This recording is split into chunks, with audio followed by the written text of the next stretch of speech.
जंगल में बहुत तेज बारिश हो रही थी। मीनू मौसी और रानू चिड़िया आपस में बातचीत कर रही थी। मीनू मौसी, जंगल में 3 दिन से लगातार बारिश हो रही है। अब तो इस बारिश को बंद हो जाना चाहिए। तुम सही कह रही हो रानू, लगातार हो रही बारिश से सभी बहुत ज्यादा परेशान हैं और चिंतित भी। मैं जरा जंगल का एक चक्कर लगा कर आती हूँ। इतना बोलकर रानू चिड़िया बारिश के बीच उड़ने लगी। रानू चिड़िया उड़ते हुए कुछ ही दूर गई थी कि तभी उसकी नजर एक बकरी के बच्चे पर पड़ी, जो कि बारिश में भीगता हुआ कांप रहा था।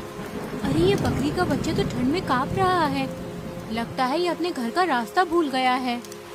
रानू चिड़िया ने इतना कहा ही था कि तभी रानू चिड़िया की नजर उस बकरी के बच्चे से थोड़ी दूर खड़े हुए एक पेड़ के पास एक भेड़िए पर पड़ी।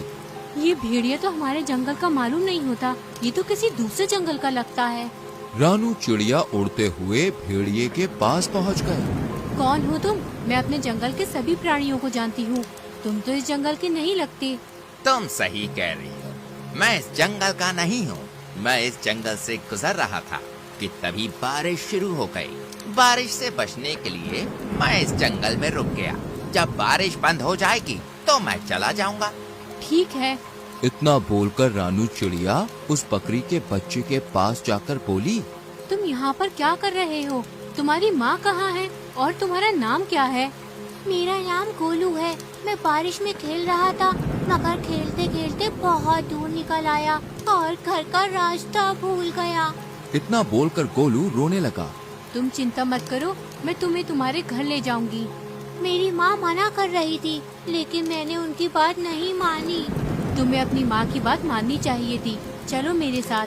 रानू चिड़िया गोलू को लेकर कुछ ही दूर चली थी कि तभी गोलू की माँ गोलू को ढूंढते हुए वहाँ पर आ गई। तुम कहाँ चले गए थे गोलू?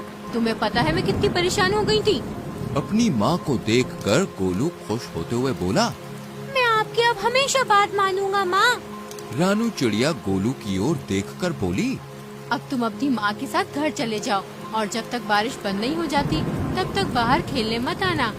गोलू अपनी माँ के साथ चला गया और रानू चिड़िया उड़ते हुए मीनू मौसी के पास जाकर सारी घटना बताने लगी। रानू चिड़िया की बात सुनकर मीनू मौसी बहुत गहरी सोच में डूब गई। मीनू मौसी, आप इतनी गहरी सोच में क्यों डूब गयी? कहीं वो भेड़िया उस मासूम बकरी के बच्चे को नुकसान पहुंचाने की तो नहीं सोच रहा था ना? अरे नहीं मीनू मौसी, वो भेड़िया तो खुद डरा सहमा पेड़ के नीचे खड़ा हुआ था। बारिश बंद होने के बाद वो चला जाएगा। अगले दिन बारिश थम गई। रानू चिड़िया धूप का आनंद ले रही